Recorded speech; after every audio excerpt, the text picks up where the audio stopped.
Lewis dirá que os místicos estão classificados entre místicos ortodoxos e místicos heterodoxos. Já o Gershon Scholem irá falar que os místicos estão classificados entre místicos tradicionais e místicos revolucionários. Os termos até lembram um pouco, são um pouco parecidos, né? Só que há nuances que devem ser distinguidas, né? Primeiro a gente tem que pensar que o Lewis vai tratar de místicos especificamente dentro do cenário do cristianismo, ou da cristandade. Enquanto o Gershon Scholem, ele trata da mística dentro do cenário da tradição hebraica, do hebraísmo, ou, se preferirem, do judaísmo, né? Então, na sua face conhecida como Kabbalah. Os personagens principais que o Gershon Scholem vai abordar, ele é extremamente importante para o cristianismo. Porque o Gershon Scholem ele vai partir de uma percepção, de uma compreensão, de uma análise da problemática da mística judaica que compreende também o cristianismo, ou os cristianismos, sobretudo o cristianismo paulino, como uma espécie de resultado de uma mística dentro do judaísmo, dentro da tradição hebraica, o que não deixa de ser é, de fazer sentido, né? Se a gente pensar que o cristianismo nasce dentro, né, da tradição hebraica, né, dentro do hebraísmo. É, com relação ao Lewis, né? Então o Lewis ele vai dizer assim, o que são os místicos ortodoxos, né? Primeiro, o Lewis ele vai dizer que os místicos ortodoxos são aqueles que têm essa experiência pessoal com o divino, tem então o que ele vai chamar uma apreensão direta e sem mediação de Deus, né? Só que eles incorporam essa experiência pessoal à autoridade da ortodoxia cristã. Dessa forma, eles procuram levar uma renovação, fomentar uma renovação espiritual, só que sempre em conformidade com os dogmas cristãos.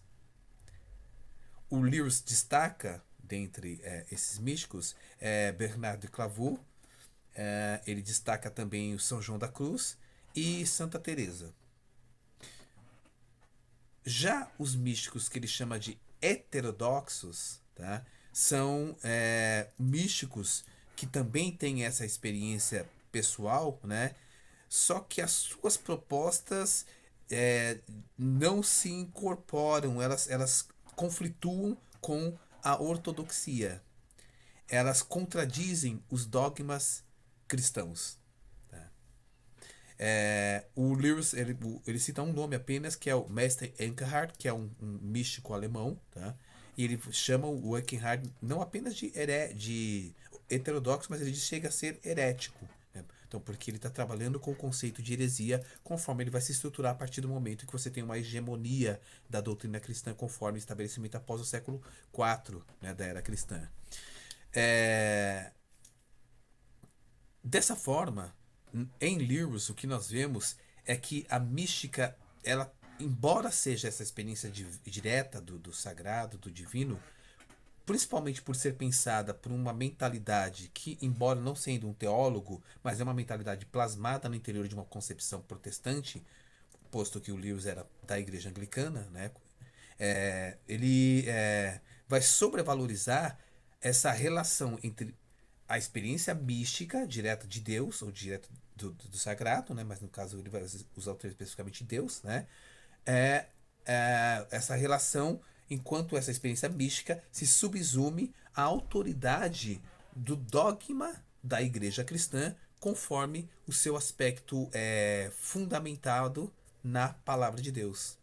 Então, há uma certa. A gente poderia dizer que há um certo viés confirmatório da experiência mística no que tange ao dogmas desenvolvidos pela igreja. Por isso, um místico que se mantém na ortodoxia é aquele cuja renovação espiritual está sempre em conformidade com os dogmas da igreja. E aquele que quebra os dogmas da igreja, como é o caso do Meister Eckhart, né, ele já é considerado então um místico heterodoxo.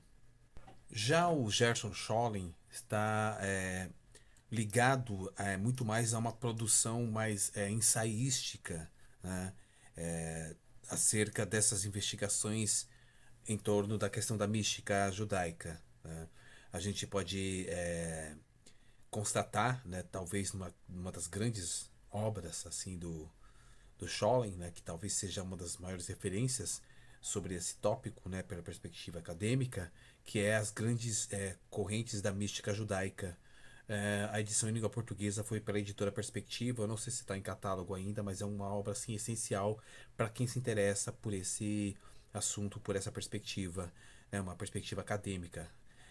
Quando eu falo perspectiva acadêmica, eu enfatizo isso, pessoal, porque é uma perspectiva de quem não está envolvido no sentido prático ali daquilo. Não é um objeto de fé, mas um objeto de estudo crítico, analítico, é, com fundamentação epistêmica, tá? E não um objeto da fé daquele que o realiza. Tá? Então, por isso que eu faço essa distinção, porque tem outros escritores sobre o tema, só que escrevem de dentro da prática, do exercício, como uma crença pessoal, inclusive, tá? E aí o olhar vai ser diferente, a abordagem será diferente, né? Só fazendo essa distinção, porque às vezes talvez não fique claro quando eu coloco isso, então o porquê dessa ênfase. Então, quando você pega essa visão acadêmica, há uma tentativa de abordar os múltiplos ângulos, né, possíveis de um problema, de uma questão, tá? Ou de um assunto. O Scholem também, escreveu o grande verbete assim da enciclopédia judaica sobre Kabbalah. É muito rico esse verbete que ele escreveu, né? E mais diversas outras obras. Ele foi de um círculo de intelectuais, né, como Walter Benjamin, como Martin Buber, né? Depois o Campbell, né?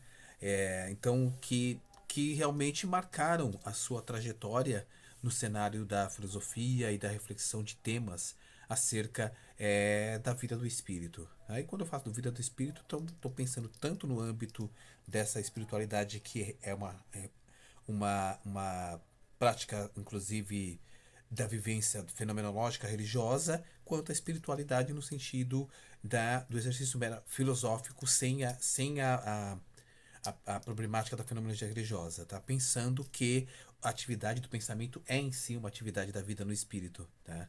Se a gente for pensar conforme categorias antigas. Bom, dito isso, a gente pode então adentrar agora no modo como esses dois autores fazem a divisão, a taxonomia do que nós vamos chamar de místicos. Tá? Ambos apresentam místicos em duas categorias. Gershon Scholem, ele irá falar de duas categorias também de místicos, que são o místico tradicional e o místico revolucionário. Na perspectiva do Scholem, o místico tradicional ele contrapõe a sua experiência pessoal à autoridade, tá? A autoridade da tradição. Ou seja, se a gente pegar inclusive a palavra Kabbalah, né, ela tem esse sentido daquilo que é transmitido, tá?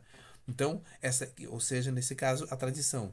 Então, o místico tradicional é aquele que contrapõe a sua autoridade, a sua experiência pessoal a essa autoridade, tá? Mas que ele subsume essa renovação espiritual dentro da tradição. Então ele se mantém dentro da mesma corrente, dentro do mesmo fluxo de transmissão dos ensinamentos e da vivência, não é só ensinamento, tá? E da vivência espiritual conforme ao longo do século se estabelece na religiosidade, na espiritualidade hebraica. Tá?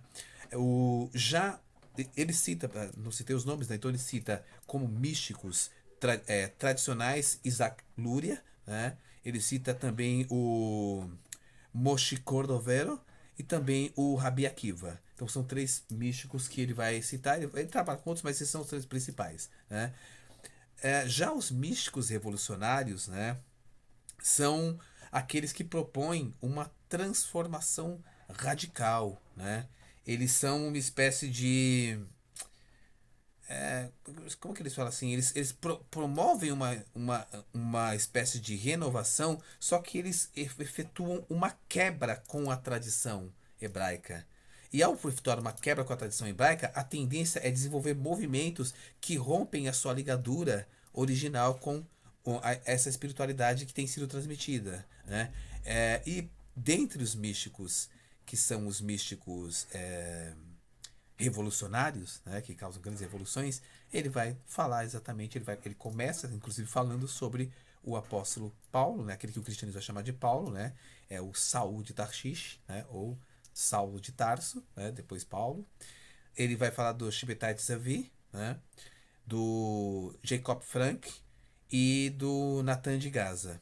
Então são três místicos que ele considera como sendo revolucionários, né? Então o que a gente percebe no Gershon Scholem é que a caracterização do tradicional e do revolucionário, elas não estão subsumidas, não estão é, totalmente submetidas a uma espécie de autoridade intelectual ou teórica, o que me parece ser mais o cenário do Lewis, né? Como o protestantismo tem uma sobrevalorização do exercício teológico enquanto elaboração do dogma a partir da palavra, né, de Deus, já na tradição hebraica há também uma questão das afetações, né, das emoções, dos sentimentos, das experiências. Isso é muito comum no racidismo, por exemplo, né? E que é uma das correntes, né, da tradição hebraica, do judaísmo, podemos dizer assim, né? E também uma sobrevalorização daquilo que é transmitido, então dessa longa cadeia de transmissão da experiência espiritual, né, do povo hebreu, tá bom?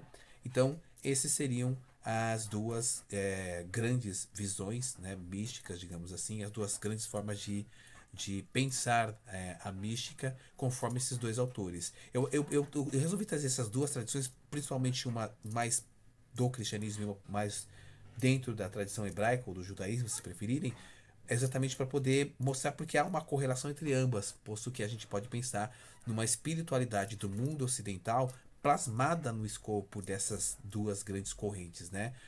O judaísmo primeiro e o cristianismo, né? A gente poderia também tratar num outro momento, se vocês quiserem que eu trate disso, também disso dentro da mística islâmica, né? Porque também é uma das correntes que influencia a formação da mentalidade espiritual no mundo ocidental. A gente não pode ignorar esse fato e essa importância. Então, a mística islâmica também está presente, ou seja, a Sufi, né, como é chamada, né?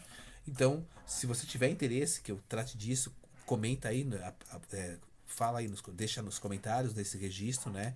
E a gente pode estar preparando alguma coisa para vocês nesse sentido, tá? Eu agradeço a vocês a atenção, peço a você que continue acompanhando o canal, que recomenda esse canal para outras pessoas, para que a gente possa criar uma comunidade de reflexão juntos, para que a gente possa refletir sobre esse tema tão importante e tão bonito que é a fenomenologia da vida religiosa. Muito obrigado e até mais.